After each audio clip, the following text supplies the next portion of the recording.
같이 보실 하나님의 말씀 마태복음 24장 15절부터 22절까지입니다. 마태복음 24장 15절부터 22절까지 말씀입니다.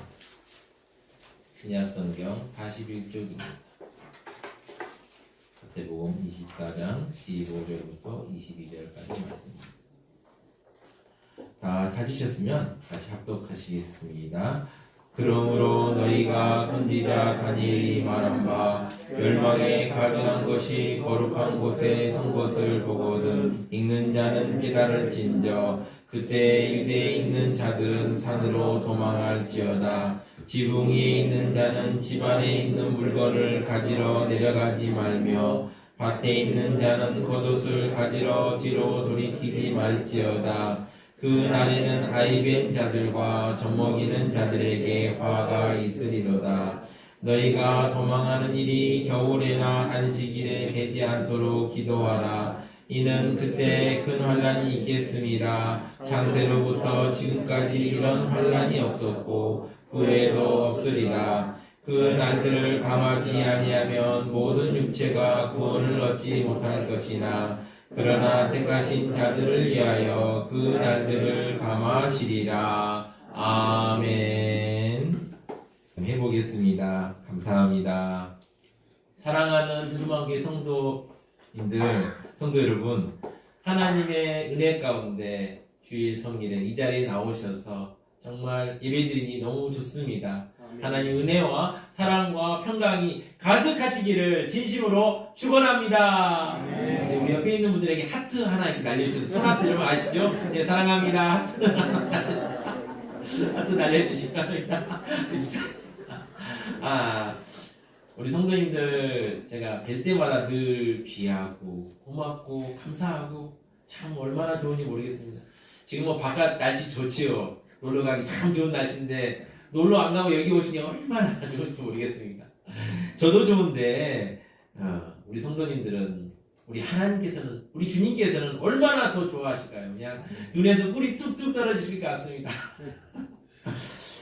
사랑하는 성도 여러분, 이번 주에 가장 황당한 뉴스 혹시 보셨습니까? 여러분 다 아시죠? 뉴스 어떤 뉴스인지. 바로 서울 시내 한복판에 얼룩말이 질주하는 사건이었습니다. 혹시 사진 준비됐을까요? 예. 이걸 직접 본 사람 중에서는 친구들에게 오늘 밖에 나가는데 얼룩말을 봤어 라는 얘기를 하니까 친구가 혹시 조현병 걸린 거 아닌지 이렇게 얘기를 들었다고 합니다. 근데 이 황당한 뉴스 다음날 이 얼룩말 세로에 슬픈 사연이 전해졌습니다. 세로는 얼룩말입니다. 세로가 2살 때 엄마가 죽었어요. 너무 안타깝죠. 게다가 1살 더 지나 3살 때 아빠가 또 죽었습니다. 이거 홀로 목장이라 해야 되나요? 그 장수 사육장 안에 홀로 남았는데 또 얼마나 외롭겠으냐. 또 게다가 또 이 설상가상으로 그 옆에 있는 동물들은 개체수가 계속 늘어나요. 캥거루도 막 가족들이 막 생기고 막 아이들도 낳고 막 하고 옆에 있는 또 어떤 동물도 막 이렇게 막 자라고 막 이렇게 하는데 아니 세로만 혼자 이렇게 있는 겁니다. 그러다가 이제 옆에 있는 그 무리들은 막 북적북적 하는데 자기 혼자만 이렇게 떨렁 있으니까 얼마나 힘들겠습니까? 그러다가 어느 날 이웃집에 사는 캥거루 한번 대판 싸우고 동물원을 탈출했다고 합니다. 담장을 부수고 동물원 밖으로 나왔다고 하네요. 세로에게는 지금 상황이 정말 막막하고 힘들겠죠. 여러분, 우리가 삶을 살아가면서 막막할 때가 있습니다. 힘들 때도 있죠. 여기가 마지막인가 싶을 때도 있으실 것입니다. 세로의 사연을 접한 많은 사람들이, 그래서 세로의 사연을 접한 이 많은 사람들이 이게 내 얘기인가? 라고 싶어서 세로에게 관심을 가지고 많은 응원을 보내고 있습니다. 제가 어제 한번 검색해 봤더니 이 세로 기사를 다룬 언론사들이 정말 많더라고요. 그래서 많이 읽어봤습니다. 우리 인생에서도 이럴 때가 있죠. 그럴 때 어떻게 하시나요? 막막하고 힘들 때에도 우리는 살아가야 되고 선택을 해야 합니다. 예수님께서 사역하시던 당시 상황은 안정되지 않는 상황이었습니다. 실업자들은 넘쳐나고 있었고 정치적으로는 급진적인 민족주의자들이 항상 반란을 일으켰습니다. 틈만 나면 난리를 일으키고 반란을 일으키고 난동을 피우고 그랬습니다. 그뿐입니까? 또 이스라엘 안에 여러 또 파벌들이 나눠져서 서로 대립하고 내가 옳다, 네가 옳다 하면서 대립하기에 급급했습니다. 로마의 지배를 받는데 그렇다고 해서 또 안전하고 평안하지 않는 불안함이 막 공존하고 있었습니다. 그때 이제 제자들이 바로 예수님께 말합니다. 예수께서 성전에 나가실 때 제자들이 성전 건물을 가리켜 보리려고 나아오니 대답하여 이르시되 너희가 이 모든 것을 보지 못하느냐 내가 진실로 너희에게 이르노니 돌 하나도 돌 위에 남지 않고 다 무너뜨려지리라. 성전에 나오면서 말씀하시면서 감람산에 와서 주변에 사람이 없을 때 예수님께 제자들이 물어봅니다. 앞으로 어떤 일이 일어나겠습니까? 세상이 종말이 어떻게 찾아오겠습니까? 만약 재림과 종말이 찾아온다면 여러분들은 어떻게 하실 겁니까? 오늘 예수님의 말씀을 들으며 종말을 어떻게 대비할지 생각해보는 시간 되셨으면 합니다. 우리가 이제 들어가기 전에 제가 지난번에도 보여드렸지만 마태복음 구조를 잠깐 이제 살펴보려고 하는데요. 이제 오늘 본문은 우리가 있는 본문은 24장 15절부터 22절까지 있었지만 그러나 사실 제가 오늘 다루려는 본문은 24장 15절부터 28절까지입니다. 이 본문을 살펴보기 전에 마태복음 구조를 살펴보면 4장 16절까지는 지난번에 말씀드렸지만 서론이었고요. 또 4장 17절부터 16장 20절까지는 갈릴리에서 공적인 사역, 많은 사람을 대상으로 한 사역이고 또 16장 21절부터 18장까지는 이제 제자들과 한 사역들을 이제 서술하고 있습니다. 그리고 다음 지도 한번 보시면요. 네, 지난번에 보여드렸지만 19장부터는 이제 바로 여기 갈릴리를 떠나서 바로 유대 땅으로 들어옵니다. 20장까지 19장 20장까지 바로 예루살렘으로 쭉 내려오는 이런 상황이고요. 그리고 나서 이제 21절부터는 이제 다음 사진 한번 보여드리겠습니까? 바로 이제 예루살렘에 입성하는 장면이죠. 그리고 나서 이제 지난 시간에 봤지만 21장 23절부터 23장 39절까지는 여기 성전에서 유대 종교 지도자들과 논쟁이 벌어집니다. 치열한 논쟁이 계속 벌어지는데 그때만 예수님께서는 그들의 거짓된 논리를 파하시고 바른 가르침을 전하셨습니다. 그리고 나서 이제 성전에 나와서 예수님께서는 미래에 대해서 제자들에게 말하십니다. 오늘 본문은 유대 땅에 다가올 위기를 말씀하시며 제자들에게 깨어 있으라고 말씀하시는 내용입니다. 본문입니다. 15절을 보시면 이와 같습니다. 그러므로 너희가 선지자 다니엘이 말한 바 가증한 것이 거룩한 곳에 선 것을 보거든 읽는 자는 깨달을진저. 여기서 그러므로라고 말씀하신 걸 보면 앞에 어떤 말씀이 있다는 걸 알 수 있죠. 여기 제가 넣지는 않았지만 제가 읽어드리면 그러나 끝까지 견디는 자는 구원을 얻으리라. 이 천국 복음이 모든 민족에 증언되기 위하여 온 세상에 전파되리니 그제야 끝이 오리라. 세상 종말이 금방 오지 않을 것을 임을 말씀하는 것. 당시 사람들이 워낙 살기가 어렵고 힘들기 때문에 이제 세상이 이제 끝나려나? 이 종말이 오려나? 이제 심판이 있으려나? 라고 생각했는데 예수님께서 하신 말씀이 심판이 쉽게 오진 않을 것이다 라고 말씀하시면서 그때가 왔을 때 어떤 일이 일어나는지를 말씀하십니다. 15절을 보시면 선지자 다니엘이 말한 바 멸망에 가증한 것이 거룩한 곳에 선 것을 보거든. 멸망에 가증한 건 무엇일까요? 우상을 이야기합니다. 다른 신을 섬기는 우상이죠. 거룩한 곳은 당시에는 성전을 의미합니다. 즉 우상이 성전에 선 것을 보거든이라는 말입니다. 그러니까 성전 안에 멸망에 가증한 것이 우상이 세워지는 거 있음을 말합니다. 선지자 다니엘의 입장에서는 미래를 말하고 있고요. 예수님에게는 과거, 미래 다 해당될 수 있는 사건이죠. 옛날에 시리아가 이스라엘 지배할 때 이런 일이 있었고요. 또 예수님 사후에 로마가 예루살렘을 포위한 AD 66년 그리고 완전히 멸망시킨 70년에 로마의 지도장군이 독수리 문양이 그려진 로마 황제의 깃발을 하나님의 성전에 놓았던 그런 사건을 또 보기도 합니다. 그러면서 예수님께서 1차적으로 유대 멸망의 전조가 되는 로마 황제의 깃발을 멸망에 가증한 것으로 보셨습니다.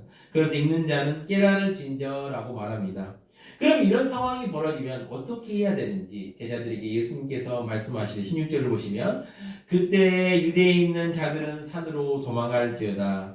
예수님께서는 저기 들어와 환란이 다가올 때 그냥 머물러 있지 말고 적극적으로 몸을 피하여 구원을 얻으라 라고 말씀하십니다. 산으로 도망가라는 말은 유대 근처에 있는 여러 산으로 도망가라고 말합니다. 나중에 이제 로마가 쳐들어올 때 이 예언을 기억하는, 이 말씀을 기억했던 많은 그리스도인들이 한 10만 명 정도 된다고 그래요. 이들이 펠라라는 곳으로 도망쳐서 목숨을 건졌다고 합니다. 17절을 보시면요. 지붕 위에 있는 자는 집안의 물건을 가지러 내려가지 말며라고 합니다. 당시 이스라엘 사람들의 가옥은 이렇게 평평했습니다. 평평했기 때문에 이제 평평히 그 위에다가 이제 뭐 여러분들 우리 성도님들 이제 뭐 고추 같은 거 말리기도 하고 뭐 채소 같은 거 말리기도 하지 않습니까? 뭐 저희 집에 요즘에 이제 커피 이제 가고 그 남는 걸 이제 말리기도 하는데 이런 일들 작업들을 했을 겁니다. 그리고 또 위에가 평평이기 때문에 여러 가지 작업들을 할 수 있었죠. 그런데 이때 상황이 얼마나 급박했는지 지붕 위에 있는 사람이요. 저기 오는 걸 발견하자마자 집에 내려가서 내가 챙길 걸 챙기고 나와야지 하는 순간에 적군에게 잡혀서 죽게 된다는 것입니다. 그래서 가지러 내려가지 말고 옆에 있는 사다리를 통해서 빨리 도망가라 라고 말씀하십니다. 18절도 비슷한 의미입니다. 18절을 보시면요. 밭에 있는 자는 겉옷을 가지러 뒤로 돌이키지 말지어다. 밭에서 일하고 있을 때 이 악한 자들이 다가오는 걸 느끼게 되면 우리가 어떤 생각이 듭니까? 집에 가서 따뜻한 겉옷이라도 하나 가져오거나 아니면 먹을 거 한 두어 개 더 챙겨와야지. 최소한 옷이라도 하나 더 챙기기를 바라지 않겠죠. 왜냐하면 밖에서 있어야 되니까 지내야 되는 거 얼마나 춥습니까 밤에. 그런데 그러지도 말 정도로 그냥 도망가라 할 정도로 위기가 닥쳐온다는 거죠. 그리고 그 위기가 얼마나 큰지 19절에 말씀하십니다. 그날에는 아이 벤 자들과 젖먹이는 자들의 화가 있으리로다. 전쟁과 환란의 시기가 되면 약자들이 제일 어려움을 겪게 됩니다. 이 요세푸스 전쟁사에 보면요. 요세푸스가 좀 과장이 좀 심합니다. 사람들이 과장이 좀 심하다 얘기하는데요. AD 70년이나 예루살렘 멸망 당시에 성을 빠져나가지 못한 110만 명이 죽었다라고 서술하고 있습니다. 그런데 이걸 믿어야 될지 말아야 될지 모르나 하여튼 요세푸스는 그렇게 기록하고 있습니다. 근데 이때 대부분 죽었던 사람들 대부분이 여성과 유아들이 많았다라고 말합니다. 그래서 20절을 보시면 이러합니다. 너희가 도망하는 일이 겨울에나 안식일에 되지 않도록 기도하라. 여러분 이해 가시죠? 왜 갑자기 겨울에 되지 않도록 기도하라고 했을까요? 성경을 아시는 분은 아시겠지만 우리나라는 한여름이 장마 기간이죠. 근데 이스라엘은 겨울이 장마 기간입니다. 겨울에 여러분 장마 기간에 비가 막 이렇게 오고 있는데 어디 왔다 갔다 하기 쉽습니까? 어렵죠. 그래서 겨울이 되지 않도록 기도하라 말하고 안식일에는 또 1.6km 이상 여행할 수 없어요. 여러분 1.6km면 어느 정도 거리일까요?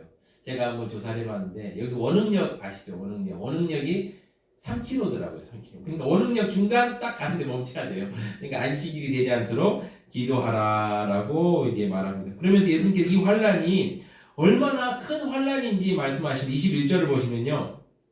이는 그때 큰 환란이 있겠습니다. 창세로부터 지금까지 이런 환란이 없었고 후에도 없으리라. 여러분 얼마나 큰 환란이면 이렇게 말씀하시고 그리고 나서 예수님께서 다른 말씀을 또 하십니다. 21절을 보시면요. 그 날들을 감하지 아니하면 모든 육체가 구원을 얻지 못할 것이나 그러나 택하신 자들을 위하여 그 날들을 감하시리라. 공의로운 하나님께서 세상에 대한 심판으로 사상 초유의 대환란을 주실 것이지만 그 심판 중에도 긍휼과 자비의 성품을 잊지 않을 것이라고 말씀합니다. 환란의 시기가 길면 모든 사람은 살아남지 못하겠지만 하나님께서 그 날들을 감하실 것이다 라고 말씀하십니다. 이렇게 환란이 극에 달하면 사람들은 어떤 일을 합니까? 어떤 행동을 보입니까? 자기를 구해줄 구원자를 절실하게 찾게 됩니다. 이때 이러한 사람들의 심리를 이용해서 거짓 선지자들은 곳곳에서 그리스도가 왔다고 말하며 거짓 소문을 퍼뜨릴 것입니다. 23절을 보시면 그 모습을 보여주고 있습니다. 그때 사람이 너에게 말하되 보라 그리스도가 여기 있다 혹은 저기 있다 하여도 믿지 말라. 이렇게 거짓 선지자들이 속이려 할 때 속지 말라고 말씀하십니다. 그러면서 한번 더 경고를 하십니다. 24절을 보시면 거짓 그리스도들과 거짓 선지자들이 일어나 큰 표적과 기사를 보며 할 수만 있으면 택하신 자들도 미혹하리라. 그러니까 여기 있다 저기 있다 하는 사람을 믿지 말아야 하는 이유가 다 그들이 거짓 그리스도이거나 거짓 선지자라는 것을 말해줍니다. 그리고 나서 그 거짓 그리스도와 거짓 선지자들이 큰 표적과 기사를 보여서 할 수 있는 대로 택하신 자들도 미혹하려는 것을 보여줍니다. 큰 표적과 기사를 보여주며 보통 사람이 행하지 못하는 각종 기이한 일을 행해 보일 것입니다. 그 목적은 무엇입니까? 그들의 목적은 예수님께서 말씀하신 대로 할 수만 있으면 택하신 자들도 미혹하려는 것입니다. 그리고 예수님께서 당신의 말씀을 가슴에 새기라는 뜻에서 이렇게 말씀하십니다. 보라, 내가 너희에게 미리 말하였노라. 그러면서 예수님께서는 제자들에게 다시 한번 자상하게 권고하십니다. 26절을 보면 이러합니다. 그러면 사람들이 너에게 말하되 보라, 그리스도가 광야에 있다 하여도 나가지 말고 보라, 골방에 있다 하여도 믿지 말라. 그러면서 예수님께서는 인자, 예수님의 재림이 어떻게 진행되는지에서 말씀해 주십니다. 번개가 번쩍에서 나서 서편까지 번쩍인 같이 인자의 맘도 그러하리라. 이 말씀이 어떤 뜻입니까? 번개가 번쩍 치면 어때야 합니까? 그냥 밖에 있는 사람도 다 알죠. 그리고 안에서 그냥 있는 사람, 방 안에 있는 사람도 번개에 번쩍하는 그 빛에 아, 번개가 쳤구나. 그리고 또 어떠합니까? 천둥이 또 얼마 안 지나서 구름 광팡 나오지 않습니까? 예수님께서 오시는 일은 재림하실 때는 이렇게 모든 사람이 알 정도로 분명하고 확실하게 나타나심을 말씀하고 있습니다. 그러면서 이제 예수님께서 의미심장한 말을 덧붙입니다. 28절을 보시면요. 주검이 있는 곳에 독수리들이 모일 것입니다. 이 말이 무슨 말인지 좀 잘 이해가 안 가시죠? 걱정하지 마시죠. 제가 또 풀어드리겠습니다. 독수리들이 육식동물을 사냥할 때 이제 육식동물들이 이제 사냥을 하지 않습니까? 사자, 표범들이 막 초식동물들을 막 잡아 죽이려고 하지 않습니까? 하이에나 얘네들이 막 그렇죠. 이럴 때 아주 독수리들은 시력이 좋습니다. 인간보다 한 어떤 학자는 7배, 어떤 사람은 8배 정도 시력이 좋다고 그래요. 그래서 한 2km 떨어진 것도 아주 선명하게 볼 수 있다고 합니다. 저는 한 500m 떨어진 것도 잘 못 보는데 제 시력이 나쁜 편은 아닌데 1.0 이상은 되는데도 500m 떨어진 곳에 누가 있는지 잘 모릅니다. 그런데 독수리들은 아주 분명하게 안다고 그래요. 그래서 이제 다 이렇게 날개를 잡고 기다리고 있습니다. 다 기다리고 있다가 그 초식동물이 숨이 끊어졌다는 게 확인되는 순간 그냥 확인하자마자 그냥 구름대처럼 확 몰려듭니다. 그래서 그 초식동물 뜯어먹기 위해서 확 몰려옵니다. 예수님께서도요. 때가 되면 독수리처럼 갑작스럽게 내려올 것임을 말씀하고 있으면서 오늘 본문을 마무리합니다. 말씀을 묵상하면서 저는 많은 생각이 들었습니다. 또 힘들기도 했고요. 아, 예수님께서 말씀하신 이 앞으로 환란이 우리 시대에 올 것인가 라는 고민도 했습니다. 그러나 이제 우리는 말씀을 보면서 예수님께서 말씀하신 내용을 생각해 보면서 제가 몇 가지 생각해 볼 점을 말씀드리고자 합니다. 첫 번째입니다. 대환란은 갑작스럽게 진행됩니다. 15절을 보시면요. 그러므로 너희가 선지자 다니엘이 말한 바 멸망에 가증한 것이 거룩한 곳에 선 것을 보거든. 이런 신호가 보이면 어떻게 행동해야 될지에 대해서 예수님께서 말씀하십니다. 유대에 있는 자들은 산으로 도망가고 지붕에 있는 자는 집안에 있는 물건을 가지러 내려오지 말고 밭에 있는 자들은 겉옷을 가지러 뒤로 돌이키지 말고 도망가야 됩니다. 그 환란이 얼마나 갑작스럽게 임하는지 아이벤 자들과 젖먹이 이는 자들에게 화가 있을 것이고 너희 도망가는 일이 겨울이나 안식일이 되지 않도록 기도할 것을 말씀하십니다. 15절의 사건이 시작되면 무조건 도망갈 것임을 말씀하고 있는 것입니다. 갑작스럽게 시작된다는 거죠. 우리가 이제 어떤 사건이 이제 일어나면 어떻게 상상합니까? 사건의 진행을 여러분들 많이 성도님들이 이제 사시면서 많이 보셨겠지만 발단이 있죠. 그 다음에 경계가 시작이 됩니다. 그리고 나서 이제 위기가 닥쳐옵니다. 그리고 나서 절정이 임하고 그 절정이 끝나고 나서 이제 결말이 다가옵니다. 모든 사건이 그런 순서대로 가요. 그런데 이제 눈치가 빠른 사람들은 발단일 때 피하죠. 발단이니까 이게 화가 닥쳐오고 있구나 피하죠. 조금 둔한 사람들은 정계 때, 보통 사람들은 위기 때, 그제서야 이제 이거 도망가야겠구나라고 이제 하겠죠. 그런데 피하지 못한 사람들은 절정 때 화를 입지 않습니까? 예수님께서는 발단, 즉 시작되자마자 살 길을 찾아서 도망하라고 말씀하고 계십니다. 그만큼 환난은 갑작스럽게 시작된다는 걸 말합니다. 그리고 그 환난은 창세로부터 지금까지 이런 환난이 없었고 후에도 없으리라고 말씀하실 정도로 큰 환난이 될 것임을 말합니다. 혹자는 AD 68년부터 시작한 1차 유대전쟁을 예언한 것이 아니냐.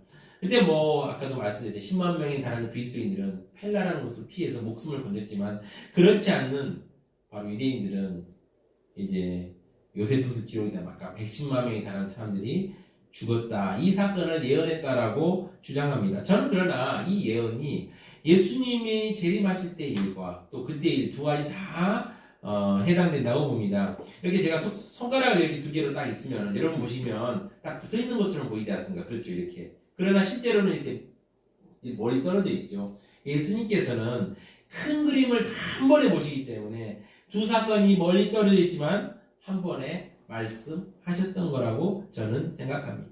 그 환란이 얼마나 처참하고 지독한지 22절을 보시면 그 날들을 감하지 아니하면 모든 육체가 구원을 얻지 못할 것이나 그러나 택하신 자들을 위하여 그 날들을 감하시리라.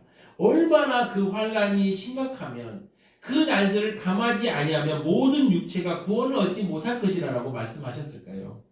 지금까지 인류 역사를 돌이켜보면 재앙이나 전쟁으로 많은 사람이 죽기는 하였습니다만 모든 육체가 구원을 얻지 못할 정도는 아니었습니다. 그러나 예수님께서 이렇게 말씀하실 정도라고 하면 사람들이 극한으로 몰려서 죽고 죽이는 처참한 일이 일어날 것임을 말하고 있습니다. 그러나 하나님께서 택하신 자들을 위하여 그 날들을 감하시리라고 말씀하셨기 때문에 희망은 있습니다. 그래서 우리는 어떻게 해야 됩니까? 깨어 있어야 합니다. 예수님께서는 재앙의 때가 오면 반응하라고 말하셨습니다. 우리는 말씀과 기도로 깨어 있어서 시대의 움직임을 분별하고 예수님의 경고를 생각하며 살아야 합니다. 두 번째입니다. 심판의 날이 가까이 올수록 우리는 깨어 있어야 합니다. 고통하는 시기에 사람들의 마음은 어려워집니다. 그럴 때 미혹의 손길은 어김없이 우리에게 뻗어옵니다. 우리를 미혹하는 자들이 정말 많은 것 같아요. 요즘에도 보면 이단들도 있고요. 어떻게든 사람들을 얽어매려는 자들이 정말 얼마나 많은지 모르겠습니다. 이때는 더 심하겠죠. 그래서 그리스도가 여기 있다 저기 있다 해도 믿지 말라라고 하십니다. 사람들의 마음이 어려울 때 거짓 선지자들과 거짓 그리스도가 나타나기 때문입니다. 24절에 충격적인 말씀도 하시죠. 거짓 그리스도들과 거짓 선지자들이 일어나 큰 표적과 기사를 보여 할 수만 있으면 택하신 자들도 미혹하리라. 이 거짓된 자들은 말을 정말 잘합니다. 말을 정말 잘해요. 그냥 넘어갈 정도로 말을 잘합니다. 그런데 이들이 말을 잘할 뿐만 아니라 사람의 혼을 쏙 빼버릴 정도로 그냥 말을 잘할 뿐만 아니라 큰 표적과 기사까지 보인다고 합니다. 큰 표적. 사람이 예상할 수 없는 사람 손만 나오면 병을 낫는다든지 말씀하는 예수님 예수님 못지않게 이적을 행하는 자들이 나타납니다. 근데 이런 일이 있을 거라고 예수님 미리 말씀하고 있었던 것입니다. 우리나라에도 제가 얼마 전에 좀 10년 전에 들은 얘기인데 지금은 더 많이 생겼는지 모르는데 자칭 재림 예수가 한 40명 정도 있다는 얘기를 들었어요. 우리나라에서 한 40명 정도 있다는 얘기 들었어요. 자칭 재림 예수. 그래서 제가 보고 이분들은 뭐야 이런 생각을 들었는데 자칭 재림 예수 40명. 최근에 이제 JMS 유명하지 않습니까? 이 사람이 성도들에게 절대적인 신뢰를 받은 이유가 이 앞날을 예언하는 능력이 아주 탁월한다고 그래요. 그래서 옛날에 노태우 대통령 당선도 맞췄다라고 얘기해서 그때 노태우 대통령 당선될 걸 아무도 생각을 못했던 데인데 그걸 맞췄다고 얘기하면서 이제 얘기를 하고 병을 낫게 한다 이런 그런 걸로 이제 사람들을 유혹했다라고 합니다. 근데 실제로 성경을 보면 하나님께서 백성들을 시험하기 위해서 거짓 선지자들에게 권능을 주는 경우가 종종 있습니다. 하나님께서도 말씀하셨어요. 내가 사람들을 시험하기 위해서 거짓 선지자들에게 능력을 주는 경우가 있다라고 이제 말씀하셨죠. 그래서 그런데 이제 보면 이제 정말 어려운 때가 닥쳐오면 우리가 어떤 마음이 듭니까? 절대자, 구원자가 와서 구원하였으면 좋겠다. 또는 이 고통의 어려움에서 우리를 보호할 사람이 있으면 좋겠다라는 생각이 들 때도 있습니다. 과거에 1992년 휴거 사건 여러분 기억하십니까? 그때 많은 사람들이 나름대로 막 계산하면서 막 자기 나름대로 막 계산하면서 막 이렇기 때문에 뭐 10월 28일에 예수님 올 수밖에 없다고 이렇게 주장하는 이제 사람들이 있었죠. 또 뭐 2012년에도 뭐 종말론이 또 유행했지 않습니까? 그때도 이제 1992년만큼은 아니지만 또 많은 사람들이 잘못된 가르침을 따랐습니다. 그러나 오늘 예수님께서 25절에 이렇게 말씀하시는 보라 내가 너희에게 미리 말하였노라. 예수님께서는 마지막 때가 다가올수록 이런 움직임이 있을 것이라고 말씀하셨습니다. 그래서요 우리는 예수님의 말씀에 귀를 기울이고 마지막이 올수록 현실 속에서 하나님의 백성으로 살아가기에 힘써야 합니다. 예수님께서는 성도를 유혹하는 소리를 예를 들어 말씀하십니다. 26절을 보시면 그러면 사람들이 너에게 말하되 보라 그리스도가 광야에 있다 하여도 나가지 말고 보라 골방에 있다 하여도 믿지 말라 하였습니다. 보라 여기서 광야에 있다 보라 골방에 있다 말은 그냥 하는 말이에요. 이들이 나름대로 성경의 근거를 대어가며 이렇게 주장을 한다는 말입니다. 그러면서 그 보라 그리스도가 광야에 있다 보라 골방에 있다 할 것입니다. 그러나 그러한 말도 믿지 말아야 합니다. 왜냐하면 인자 예수님은 그렇게 나타나지 않습니다. 어떻게 나타나십니까? 27절을 보시면 번개가 동편에서 나서 서편까지 번쩍임같이 인자의 임함도 그러하리라 라고 말씀하십니다. 즉 예수님께서 다시 오실 때 비밀리 은밀하게 오지 않을 것이라는 말씀입니다. 모든 사람이 다 알도록 환하게 빛나게 오심을 예수님께서는 말씀하시고 있습니다. 그러면서 죽음이 있는 곳에는 독수리들이 모일 것이라. 즉 죽음이 있으면 독수리들이 모이는 것처럼 때가 되면 예수님께서 오시는 것이 당연한 것이기 때문에 어떤 비밀스러운 모임을 찾아다니지 말 것을 말씀하고 있습니다.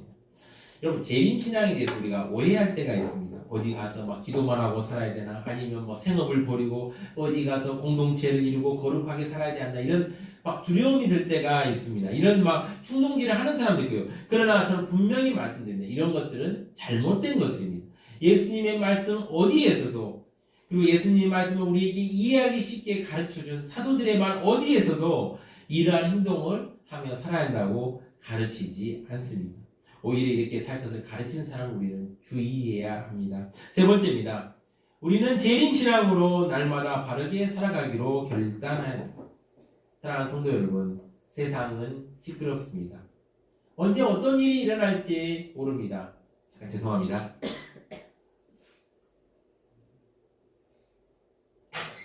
감사합니다.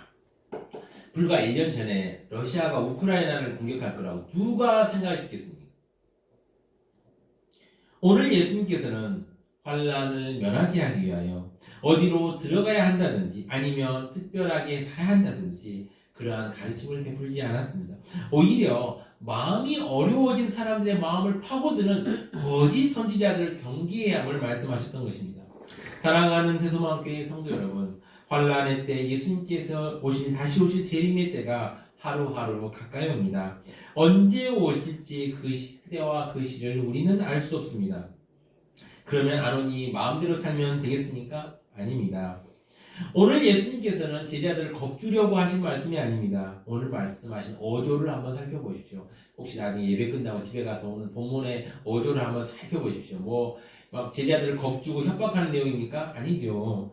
담담하게 말씀하시는 건 아니겠습니까? 사랑하는 제자들이 결코 미혹되지 않도록 마지막 때에 할 일을 보여주고 있습니다. 징조가 보이면 피하라고 하십니다. 피하면 살 길이 있기 때문입니다. 사진 하나 보여드릴까요? 예, 다음. 이게 뭐냐면, 여기 마트 같죠? 마트가 아닙니다. 이게 뭐냐면, 둠스데이 프레퍼스라는 다큐가 있는데, 내셔널 지오그래피에서 한 다큐인데, 이거 혹시 보신 분 있을 겁니다. 그러니까 종말의 때를 대비하기 위해서 지금부터 막 식량을 저장하고, 금과 은을 사다 놓고, 또 비밀리 무기를 저장하고, 지하에 또 벙커를 만드는 사람도 있다고 해요. 이게 지금 개인집입니다. 개인집. 개인 가정집입니다. 가정집에 이렇게 식량을 쌓아놓고 있는 거예요. 그래서 어떤 가정 같은 경우에는 한 8식구가 사는데 3년 동안 마트에 안 가도 다 먹고 살 수 있는 걸 쌓아놨다고 그러더라고요. 그런데 지금 예수님께서 이런 가르침을 합니까? 지금부터 먹을 것을 쌓아놔라 이런 얘기를 하십니까? 아니죠. 이런 걸 가르칠 것을 행동할 것을 가르치지 않았습니다. 오히려 거짓 선지자들과 거짓 그리스도의 미혹에 빠지지 말라고 말씀하십니다. 사도 바울도 종말의 때를 대비하기 위하여 또 좋은 말씀을 하셨습니다. 로마서 14장 11절부터 14절까지 우리 같이 한번 읽어볼까요? 이게 한번 뛰어났으니까 천천히 한번 읽어보시죠. 시작. 또한 너희가 이 시기를 알거니와 자다가 깰 때가 벌써 되었으니 이는 이제 우리의 구원이 처음 믿을 때보다 가까웠습니다. 밤이 깊고 낮이 가까웠으니 그러므로 우리가 어둠의 일을 벗고 빛의 갑옷을 입자. 낮의 때와 같이 간정히 행하고 방탕하거나 술 취하지 말며 음란하거나 호색하지 말며 다투거나 시기하지 말고 오직 주 예수 그리스도로 옷 입고 정욕을 위하여 육신의 일을 도모하지 말라. 아멘. 우리는 모든 것이 하나님의 손에 달려있음을 알고 겸손하게 그분을 의지하며 하루하루를 충실하게 살아가면 됩니다. 그리고 결정적인 순간에 그때 피할 때 피하면 됩니다. 다음 한번 보여드릴까요? 우리는 D-Day와 V-Day 사이에 살아갑니다. 제가 어느 논문을 읽다가 이제 설교를 준비하면서 저는 이제 많은 자료를 읽습니다.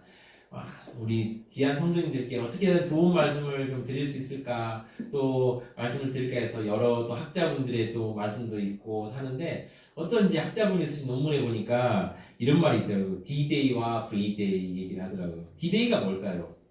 예수님께서 이 땅에 처음 내려오심이죠. 그때 원수들의 결정적인 패배를 맛보았습니다. 원래 D-Day, V-Day는 2차 세계대전 때 쓰던 말인데요. D-Day는 노르망디 상륙작전. 그러니까 연합군이 프랑스의 노르망디 상륙작전을 통해서 독일이 결정적인 패배를 당했죠. 그걸 이제 D-Day라고 하고, V-Day는 2차 세계대전 때 독일이 항복한 날, 그날을 V-Day라고 얘기합니다. 그런데 이제 D-Day를 통해서 원수들이 결정적인 이제 패배를 맛보게 되었습니다. 사단의 권세는 힘을 잃고 이 땅에 복음의 빛이 환하게 비치게 되었습니다. 그래서 이스라엘과 멀리 떨어진 우리 대한민국, 한국, 여기까지도 이제 복음의 빛이 비춰지고 있는 것입니다. 이제 우리는 V-Day, 바로 예수님께서 다시 오실 날을 기다리고 있습니다. 예수님께서 다시 오실 때 원수들은 최종적으로 완전히 항복하게 될 것입니다. 우리는 재림하실 주님을 기대하며 하루하루를 살아야 합니다. 재림을 기다리는 일은 긴장이 가득한 일입니다. 우리 모두는 이미와 아직 사이에 살아갑니다. 이미는 무엇입니까? 하나님의 나라가 이미 우리에게 임하였습니다. 왔어요. 임하였습니다. 그러나 아직 완성되지 않았습니다. 우리는 주님의 재림을 기다리며 오늘 주어진 삶 속에서 예수 그리스도의 왕권을 인정하고 주님의 십자가와 부활의 능력이 나타나는 책임있는 삶을 살아가야 합니다. 사랑하는 성도 여러분, 재림신앙은 세상을 놀라게 하는 이상한 것이 아닙니다. 그저 주님 오실 날을 기다리며 날마다 살아가는 삶입니다. 우리의 믿음의 조상들도 그렇게 살아갔습니다. 손양원 목사님 같은 게 사장의 원자탄 유명하시죠. 손양원 목사님도 재림신앙을 항상 생각했다고 그래요. 손양원 목사님이 불렀던 그 노래가 있는데 그 노래도 보면은 예수님이 언제 오시나 이걸 항상 생각했다고 합니다. 또한 어떤 이제 우리 믿음의 선배는 구름의 모양만 변해도 혹시 주님이 저기서 오시려나라는 생각을 했다고 합니다.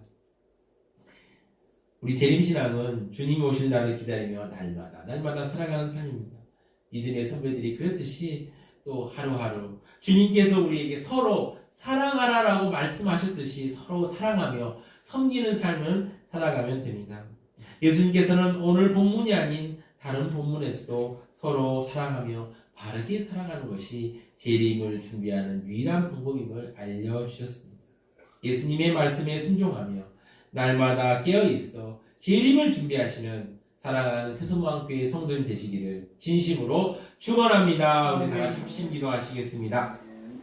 첫 번째 기도 제목입니다. 예수님의 오심을 기다리며 깨어있는 성도 될 수 있도록 기도하겠습니다. 예수님의 오심을 기다리며 우리가 말씀과 기도를 깨어있는 성도 될 수 있도록 기도하겠습니다. 두 번째 기도 제목은 재림신앙을 가지고 날마다 사랑을 실천하며 바르게 살아갈 수 있도록 이 두 가지 놓고 합심하게 기도하겠습니다. 기도하시겠습니다. 주님 감사합니다. 아버지, 우리가 예수님 오심을 기다리며 아버지 말씀과 기도를 깨어있는 아버지 성도들 될 수 있도록 주여 붙잡아 주시옵소서. 우리가 정말 세상 일에 세상 쾌락에 아버지 마음이 둔화해져서 아버지 주님이 언제 오실지도 모르고 아버지 살다가 아버지 낭패를 당하지 않게 하시고 우리가 말씀과 기도를 깨어있어서 언제 주님이 오실지 아버지와 바라보며 준비할 수 있는 삶을 살아갈 수 있도록 주여 붙잡아 주시고 은혜를 베풀어 주시옵소서. 또한 주님 간절히 기도합니다. 우리가 주님 다시 오심을 아버지여 기다리며 아버지여 주님 오실 때 칭찬받는 성도가 될 수 있도록 서로 사랑을 실천하며 살아갈 수 있도록 주여 붙잡아 주시고 우리 성도들 한 사람 한 사람 주여 은혜를 베풀어 주시고 함께 하시고 승리하며 나아갈 수 있도록 주여 붙잡아 주시옵소서. 은혜를 베풀어 주시고 우리 성도님들 아버지 말씀대로 아버지 서로 사랑하며 서로 섬기며 아름답게 아버지 재림신앙을 준비할 수 있도록 주여 함께 하시고 재림을 준비할 수 있도록 주여 은혜를 베풀어 주시옵소서.